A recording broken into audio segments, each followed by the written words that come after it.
Good afternoon, and welcome to today's special Leaders of the Americas conversation on the importance of US partnership with Guyana and what that means for the wider Caribbean's food and energy security. I am Melanie Chen, a board member at the Atlantic Council and the founder of the Caribbean Initiative at the Adrian Arsht Latin America Center. I'm delighted that we are joined today by a distinguished guest and leader in the Caribbean, His Excellency Irfaan Ali, President of the Co-operative Republic of Guyana. Mr. President, welcome to the Atlantic Council.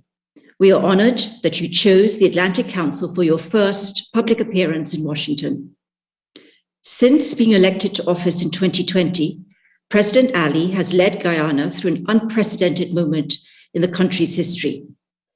As an emerging hydrocarbon economy that is on track to grow almost 60% this year, President Ali is overseeing the rapid development of its oil and gas sector and has helped catapult Guyana into a leadership position in the Caribbean. Over the past 2 years, this leadership has been on display as President Ali has looked to decrease the Caribbean community's high food import bill. This includes regional initiatives such as the 25 by 25 plan, which is aimed at decreasing CARICOM's food import bill by 25% by 2025. Recognizing President Ali's role in addressing regional food challenges, he and Guyana were announced as co-chair of the US CARICOM Joint Committee on Food Security, which was an outcome of last month's Summit of the Americas. Prior to being elected, President Ali served as Minister of Housing and Water and Minister of Tourism, Industry and Commerce. He also earned his doctorate from the University of the West Indies in Urban and Regional Planning. Again, Mr. President, welcome to the Atlantic Council. With the region facing several challenges at the same time, including energy and food insecurity, climate change, the effects of the COVID-19 pandemic, and more, your presence at the Atlantic Council is welcomed and much needed.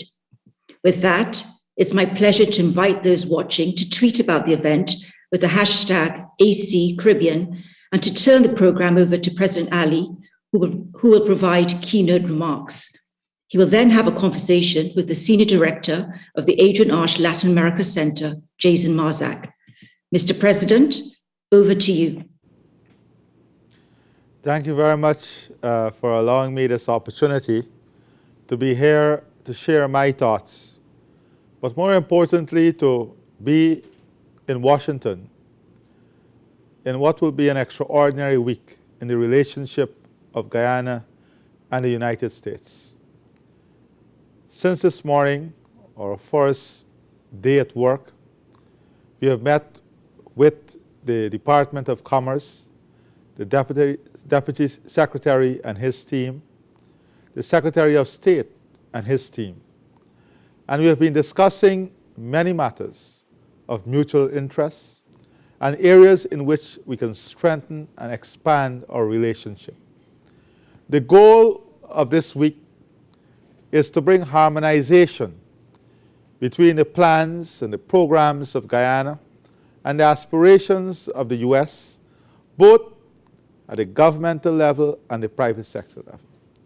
We cannot have a partnership unless the two countries have a fulsome understanding of the development priorities, the challenges, and the opportunities, and how those challenges can be mitigated and how those opportunities can be advanced.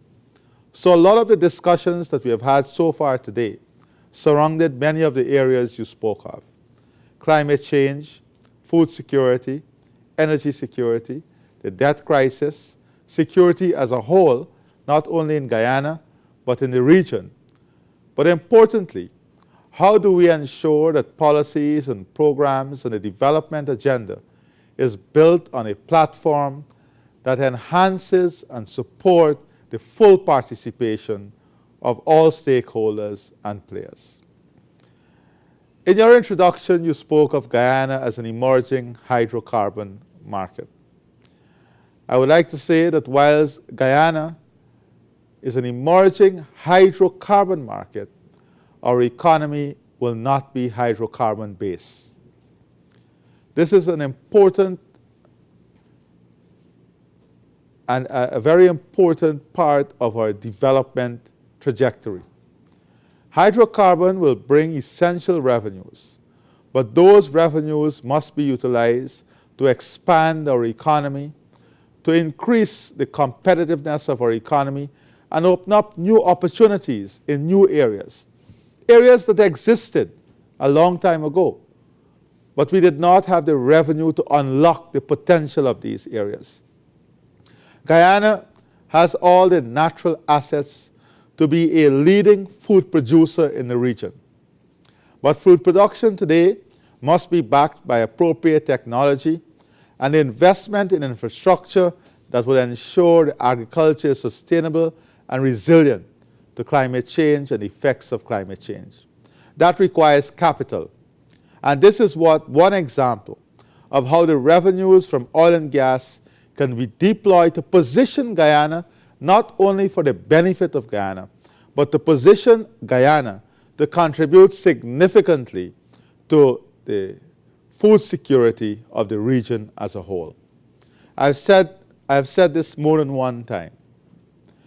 The prosperity of Guyana must bring prosperity to the region as a whole. Guyana biodiversity and environmental wealth is well documented. Our forest stores 19.5 gigatons of carbon. The standing value of our forest is over $500 billion US.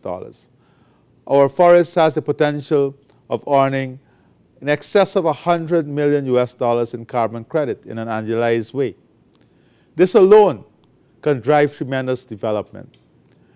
To back our forests is the opportunities that reside in the other natural resource sector, whether it's bauxite, gold, diamond. We're 36% of Guyana, comprised of highly mineralized area. What that means is that we are very rich in minerals such as gold, diamond, bauxite, commercial deposits of copper. These are all areas that we can now support to be competitive with the investment necessary, whether it's the roadways, the opening up of these areas in a way that is sustainable, investing in the right technology so that we can maximize output whilst protecting the environment. Food production, as I said before, is an important part of the development trajectory of our country. But all of this, the development, the infrastructure transformation, the economic transformation of our country requires the human resource transformation. That is why we're investing heavily in health and education, and we're using the best who are at this, whether it's the overhaul of the management system for our health care, ensuring that we have an education system that just does not deliver academic education, but one that position our educational output into areas that the future economy would require, whether it's robotics, software engineering, software development, coding. These are all areas in which we want our human resource potential to be positioned to take advantage of. Our investment portfolio goes beyond oil and gas, goes beyond agriculture, human transformation. We want to build a knowledge economy that is supported with investment in ICT, making Guyana a natural hub for ICT services. We're also building in our development incentives so that multinationals can move their regional headquarters to Guyana to support their investment, to support their position in the market in the region, Latin America and the Caribbean. As we move forward as a country, important to the development and transformation that will take place is governance, democracy, transparency. And we're working aggressively on ensuring that our democratic credentials is embedded in the moral aspect of the development of our country. We want, and that is why the relationship with the US is so critical, because we share common values on democracy, on freedom. As discussed today in the meetings with the Secretary of State, the issues of freedom and democracy, reaching out, embracing a system that ensures equality, that ensures we don't build an economy in which disparity and inequality exists and contribute to social tension. These are all critical things that we are addressing. That is why we have launched an aggressive housing program in which every single Guyanese family can aspire to home ownership. We have launched a program, an aggressive water treatment program, a program that will see, an energy program that will see the cost of electricity coming down, the cost of energy coming down by 50%.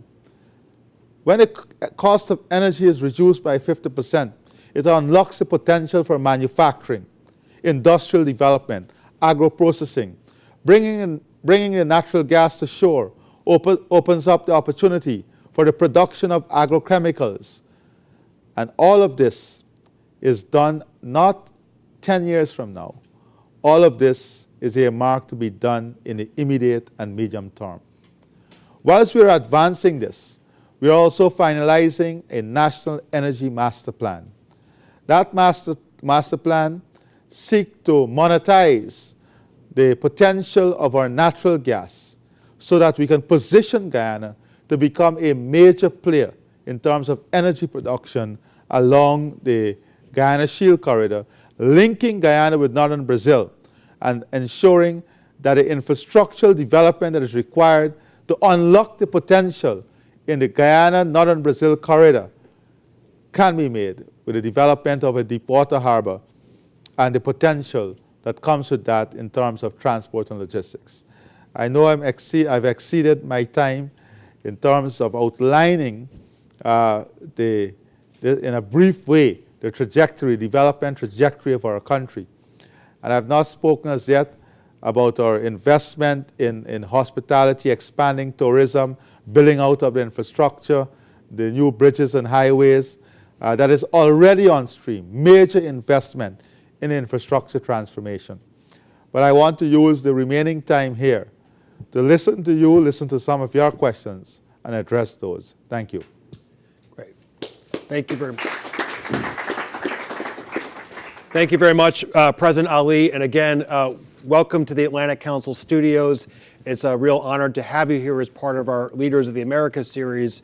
And as you outlined as well, looking at the incredible richness of the U.S. partnership with Guyana that extends from climate change to working together on transnational crime to issues across the Caribbean. And we see the impact and influence of the Guyanese here every day, the Guyanese diaspora here in the United States and places like Florida, New York, and even here at the Atlantic Council as well. This is your, as you mentioned, this is your first public engagement as part of your first official trip to Washington.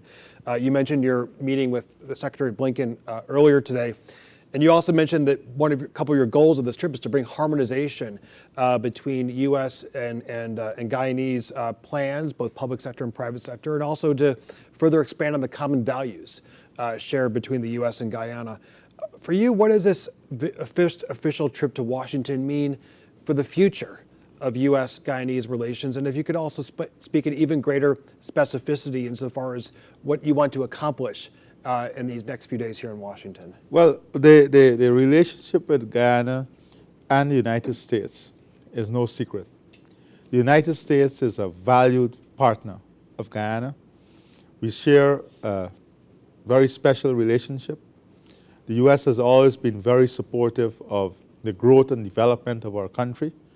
And more recently, the U.S. has been very instrumental and supportive in ensuring that democracy prevailed in our country. And that came about because of the fundamental value system of the U.S., the way the United States values democracy.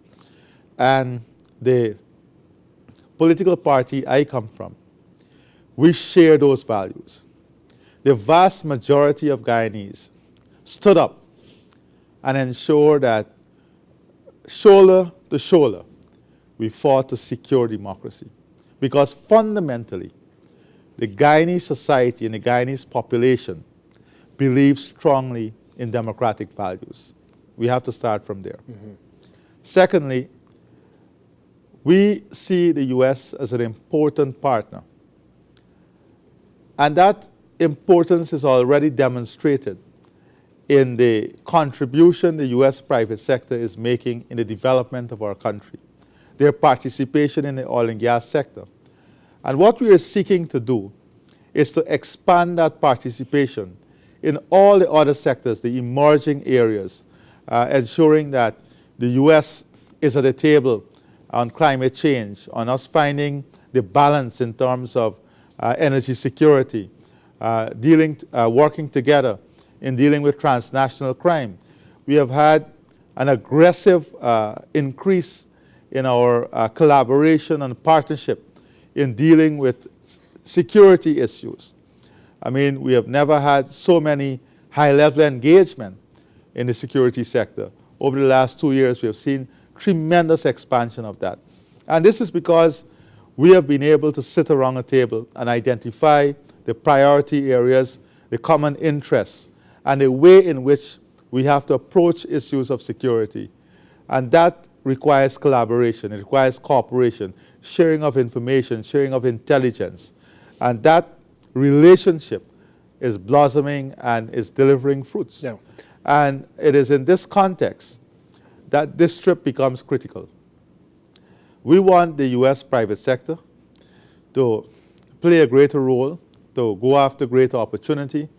We want all the different departments within the United States system to understand the full potential and to participate in unlocking the opportunities that come with those potential.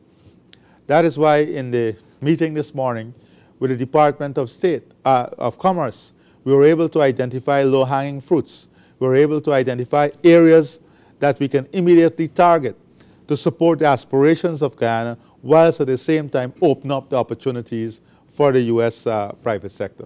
And looking at those opportunities, President Ali, you were mentioning before in your remarks the steps that your government has taken to prepare for and manage the newfound oil resources, and the fact that for you, it will not be a hydrocarbon-based economy, right? And the importance of development across the economy, healthcare, education, ICT, investments in infrastructure. What is your strategy insofar as prioritizing the many investments that are being desired by you and your government as Guyana is entering this next phase of growth? You know, one of the things about oil and gas and the type of momentum and public positioning that Guyana is receiving is that it creates a lot of expectations locally. Because a lot of time the country is positioned in a way that we have already arrived at a position where we are a rich country, which is far from the truth. This is going to take time, and the revenues, the type of revenues that will come in from oil and gas are not immediately available. So what we are doing is that we are approaching development from a multidimensional lens, not focusing everything on infrastructure or focusing everything on the social services. Is finding the balance in terms of the investment. Because we have to ensure we grow the country in such a way that the private sector is growing, creating jobs, whilst we create an enabling environment for that growth in the private sector. We are growing the skills depth of the population so that they are prepared for the new economy and the opportunities that will come in the new economy. At the same time, we continue to expand our environmental credentials on climate change and be a leader in ensuring that forest is positioned in its rightful place and that the world values that forest and the biodiversity that comes with it in a payment system that supports the national development. Fourthly, it's about our food security, not only for Guyana but for the region, investing in agriculture and building out opportunities in which we bring the younger generation to participate in this economic outlay so that they can feel involved, they can feel a part of this transformation that is taking place. Balancing all of that with the investment that is required for the infrastructure. The build-out of the country and the type of opportunities that will come, the economic opportunity and the type of growth that the private sector require from the government investment to create the infrastructure that will support that growth and development. Unless we can create the infrastructure to support the growth and development, then we'll be slowing the private sector involvement. Take, for example, the new hotels. For the new hotels to come on stream, it required us to put new roads, opening up new area of urbanization, if you want to put it in that context. So we cannot focus on one sector and say this is our priority and we're going after this. It is considered as a blend of different fruits in a cocktail. Okay. And bringing that together to give us a comprehensive and holistic view of development, keeping in mind the human aspirations. Because you cannot go too far away from what the aspirations of the people, what is the aspirations of the people.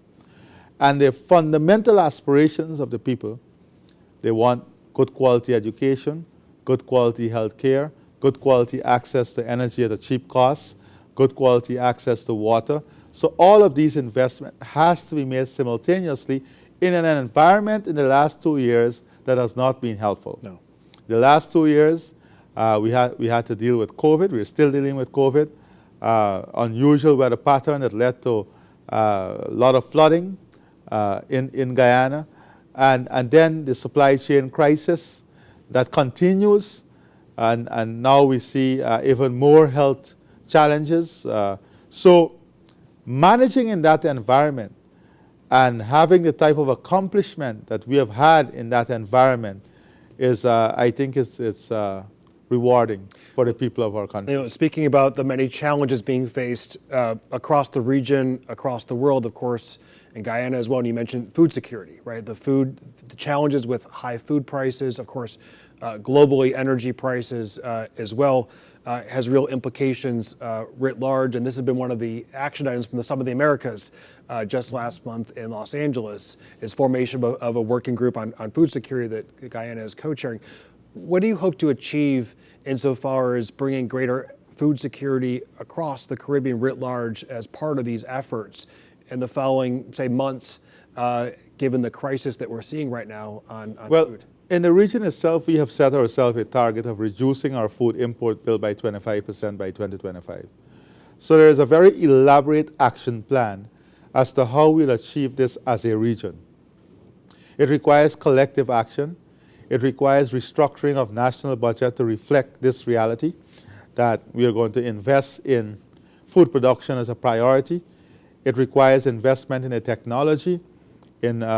Fertilizer is a huge problem around the world now. Not only the price, but access to fertilizer. So working with the US in this committee allows us to address the multidimensional nature of the problems surrounding food security. It is not only about going to plant food. It is all the issues in the whole value chain and how the US can support the region in achieving this 25 by 2025. So that is the aim, cost of financing, access to financing, support in terms of technology transfer, hydroponics, high-value crops. All of this is looking at the food production system in a holistic way. A major problem in the region is the transportation. How do we move food, the cost of moving food? So all of this is addressed in a holistic way. And that is what this subcommittee helps us to do. Now, one of the things that was announced at the summit last month was a U.S.-Caribbean partnership to address the climate crisis 2030. I'd like to get your perspectives on what you see that plan as potentially achieving, and how could that work for Guyana as well as the rest of the region insofar as tackling some of the most pressing challenges that are being faced. To begin with, the only way we can address the issue of climate change is through a collective effort. We cannot address climate change singularly. All of us must embrace this challenge and commit ourselves to targets that would mitigate the effects of climate change. The Caribbean region is one of the most affected regions in terms of climate disaster. So any support that comes to the region is support that is well received. And we see the U.S. as a strategic partner in helping the region to unlock concessional financing for adaptation and mitigation. The cost for adaptation and mitigation for the region is enormous. Yeah. One climate event can wipe out the entire GDP Yeah. of one of these islands in the region. In one flood in 2005, 2006, wiped out 60% of our GDP in Guyana. So the vulnerability of the region to economic shock and disaster as a consequence of climate-related activity is not an imaginative thing. It is something that occurs on an annual basis. Yeah. So the support of the U.S. in pushing the agenda to unlock concessional financing and unlock financing to assist in adaptation and mitigation is critical. President Lee, we're almost out of time. I'd like to give you a moment to share with our audience, both here in person, but also the many people who are watching across the U.S. and regionally and probably across the world too, a final message insofar as where you see the trajectory of the relationship and how viewers should be looking at the future of Guyana. So you should look at the relationship between Guyana and the United States in a very simple context. You will see two countries working together, trusting each other, supporting each other, a relationship that is built on stability, one that is built on values and principles that we share, human rights, democracy, freedom. And you will see a relationship that will rebound to the benefit of the private sector of both countries. And ultimately, the people of both the United States and Guyana will benefit from this sustainable, long-lasting, value-based relationship that we are advancing. And as we've spoken about, you can, of course, count on the Atlantic Council as a partner in that, in our Caribbean initiative, where we specifically work to bring together the public and private sector and have done work everywhere from financial inclusion to climate vulnerability to our newly forming energy working group and a whole host of issues to advance U.S. Caribbean interests and partnership. I want to, again, thank you for joining us today. Wish you much luck and success in the rest of your trip here to Washington and look forward to welcoming you back to the Atlantic Council or even better, visiting you in Guyana at some point in the future. Thank you very much. And of course, we would like to welcome you to Guyana. We have already, in just the first day here in the U.S., we have been hearing about many trade delegations, private sector delegations that are planning to be in Guyana. We encourage this. We want to see collaboration between the U.S. private sector and the Guyanese private sector. The embassy in Guyana, led by the ambassador, has been doing a lot of work and opening up these opportunities and bringing these links. But I think now it's time for the two private sector to take the bull by the horn and really aggressively push this thing forward. Well, those are excellent final remarks, President Ali, and I want to thank everybody who joined us for this Leaders of the Americas discussion. President Ali, thank you so much for being here, your delegation. Thank you. For being here, Vice President Jardeo, Ambassador Hines, and the whole delegation, and we look forward to the next time that we can welcome you back here. Thank you very much. Thank you.